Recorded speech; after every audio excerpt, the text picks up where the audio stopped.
All right, good afternoon. Welcome to downtown to the Electric Tower, Escalo Tower. We're here to discuss security for the ball drop, everything that goes into running the New Year's Eve ball drop. It's a great event. It's a great night. Been down here many times, but there's a lot of planning that goes into it. It takes more than just the several days before we actually start planning for this, months and months in advance. We look back to the several years in the past and how our plans worked out with all the different city departments. You see various city departments that are in front of you.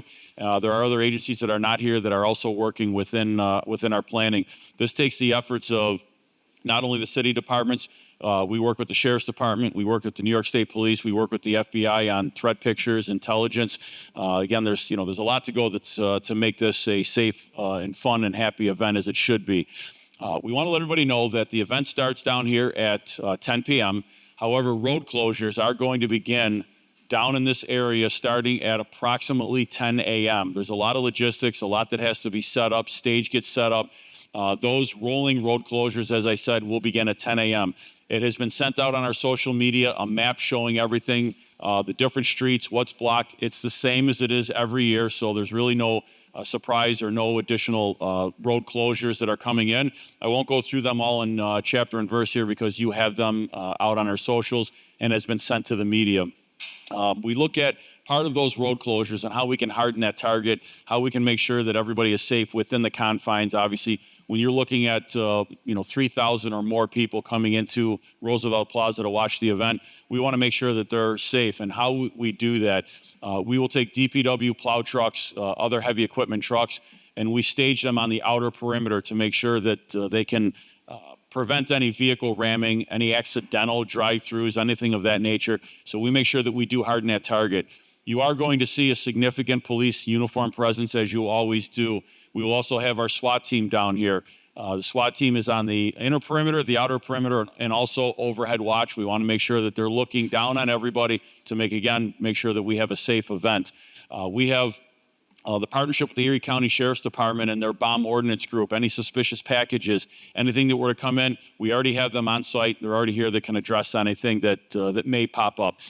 We have canine down here. We have explosive detection canine. All of these go into play, and to make sure that, again, I keep saying this, that we have a safe event. Our explosive canine dogs will be down here earlier in the day. They do a pre-sweep, we lock down, we secure the area, and then they are working throughout the entirety of the day as well. Our operations center will be open. It will be open for business down at Dillon headquarters. That will be staffed by various agencies. Our Captain Rogalski will be inside of the command center. There's been a lot of investments in our emergency operations center, a lot of monitors, technology. We continue to expand on that technology. And at the conclusion of this, one of those investments in technology through our New York State Law Enforcement Tech Grant that was sponsored by New York State and Governor Hochul is a new tethered drone that we will talk about after. That's outside, mounted on the top of a police car now. The tethered drone can go up as high as 125 feet. It can monitor, as everyone I think is pretty familiar with, we affectionately used to call the eye in the sky, the tower that would raise up. This goes significantly higher. It has extremely high definition camera, and it also has infrared capabilities. And we're going to talk about a success story on that again at the conclusion of this. So you're going to see all of these things in play, making sure that everybody is down here, that they're aware, and that they feel very comfortable while they are down here. Chippewa Street is also going to be closed starting at approximately 1 p.m. Bike racks will start to be set up on Chippewa between Franklin and Delaware. That will be set up for the nighttime entertainment. Obviously, it takes a little time to get that set up. But there's two different sets of details. We will have the detail that's working for the ball drop, the uniform police detail. We are also going to have a second phase detail that's going to cover the entertainment districts, Chippewa Street and Allen Street. We'll also have increased presence around the city and other areas, but we want to make sure that those particularly known heavy trafficked entertainment areas, especially some of the establishments that have an all-night license, there are a few, there are not many, but we have a couple that have submitted license requests for an all-night license. We are going to have our entertainment detail that will be out there, making sure they're watching over everybody. With that, I'm going to turn this over to our Buffalo Fire Commissioner, William Ronaldo. All right, thanks, Joe, and good afternoon, everyone. So yes, the Buffalo Fire Department will also have a number of assets and resources available for the ball drop. We're going to have our hazmat rig, which will be conducting air monitoring, air quality monitoring throughout the event. We'll also have EMS standby, and we'll also have apparatus available for fire suppression as well. So we're going to continue to plan and coordinate with our partners in public safety, including the Buffalo Police Department and all of our other city departments and agencies that are involved with this event to ensure a safe and enjoyable event. So thank you, and I'll be followed by Commissioner of Parking, Ray Wagner. Thank you, Commissioner. There are several affordable options, city-owned ramps available to the public, $6 an hour after 5 p.m. to 6 a.m. And there's also after 5 p.m. at the meters, it's free parking as well. And I will turn this over to Elizabeth Carey. Carey. I apologize. That's okay. Hi, everyone. AAA has sponsored the ball drop for several years now with the goal of sharing one message, and that is to celebrate responsibly and make sure it's a happy and a safe new year. So if you take a look at the numbers, more than 13,500 people are killed by drunk drivers every year. It's about 37 people a day, or one life every 39 minutes. And wouldn't it be great if 2025 was the year that we turned all of that around and made sure that there were no traffic fatalities, especially from impaired driving, which is 100% preventable. So AAA is asking everyone to plan ahead with a designated driver, ride sharing, staying overnight at a friend's house or here in downtown Buffalo, whatever it might be, just making sure that no one gets behind the wheel impaired. We definitely want to make sure it's a safe and a happy new year. And so plan ahead and let's celebrate and ring in 2025, but do it the safe way. Thank you. All right, now we're going to turn over to our host. Every year is our host, and we're grateful for that, Paul Iskolo of Iskolo Development. Thank you. Thank you. I'd like to just extend a sincere thank you to the Buffalo Police Department, all of law enforcement, as well as Buffalo Fire. They're going to be working so hard on New Year's Eve to make sure that we have a safe event here. I also wanted to just share some fun facts about the ball drop. So the ball itself has 342 LED lights. It's approximately 5 feet high and 4 feet wide. It weighs 220 pounds and is constructed on a steel frame covered with acrylic material.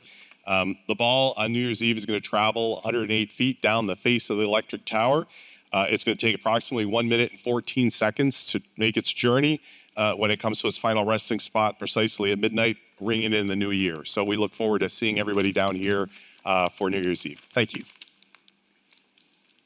All right, and thank you. And I think with that, we'll take questions. No questions? All right, I do want to go into, as I discussed previously, we're going to have a demonstration outside. If you want to film that, we'll set that up after this. But we did take possession of a tethered drone through the contract that we signed with Axon. And I want to discuss it for a couple of different things. It was an approximately $50,000 investment that was funded entirely through the New York State Law Enforcement Tech Grant that was built into the Axon contract. So this tethered drone, and it can fly in some weather that typical drones cannot fly in. Our SWAT team is comprised of numerous drone operators. They are licensed pilots. We keep them housed within our SWAT team. The tethered drone can go up approximately 125 feet. It is ground powered. It can fly as long as we have ground power. So a typical drone can fly 30, 45 minutes, depending on the size of the battery. It has to come down and charge. What's nice about this is we are going to have this year parked in the middle of the crowd, typically in the spot where the older eye in the sky, the Skycam tower would go up. It has infrared capabilities. It's a high definition camera. It can be raised, lowered, monitored, moved around. It's a significant investment. We took delivery of this along with a lot of the other equipment through that Axon contract that we signed on December 20th. I walked into headquarters, and a lot of the tasers, this and some other pieces of technology were delivered. They were getting all that set up. Why do I talk about that date and the importance? And you're all going to get a copy of this. About 12 hours later from the time we took delivery, officers in A District had responded to Mercy Hospital for a missing person. Initially, all the information was not completely clear, but a short time later, it was brought to our attention that this was a missing vulnerable person, someone that fits in the category of some disabilities that they walked out of the hospital on. Last witness shows that the individual walked into Kaz Park. If we recall, it was cold, it was snowing, definitely freezing temperatures. That activates a different type of response from our department. Getting out and setting up a command post and making sure that we cover all bases. We have a creek that runs through there, a Casanova Creek, brought out a lot of dangers in that kind of temperature. We just took delivery of that drone. We deployed the drone. It was driven down there. It was driven behind the pool area. The drone was launched, and using infrared capabilities within the matter of a couple of minutes, they were able to identify an anomaly, a heat source through that infrared that led one of our drone operators to walk directly to that path, and we located this missing vulnerable person who was, I'll say, hunkered down on on the ground with some leaves and was beginning to be covered with snow. Immediately got an ambulance. We were able to walk him out of there and get him the aid that he needed. We may not have found that individual in time.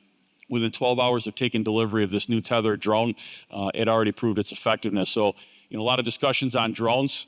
We want to make sure that, they're used responsibly, but there also is a life-saving mechanism to drones and how effective they are, and that proved its effectiveness right off the bat. Again, I thank New York State for the law enforcement tech grant and the ability to use for that.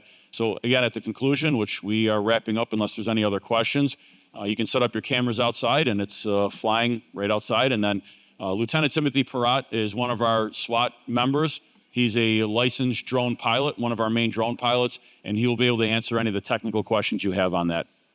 So based on that, any other questions or any questions at all? All right, we'll take a field trip outside then.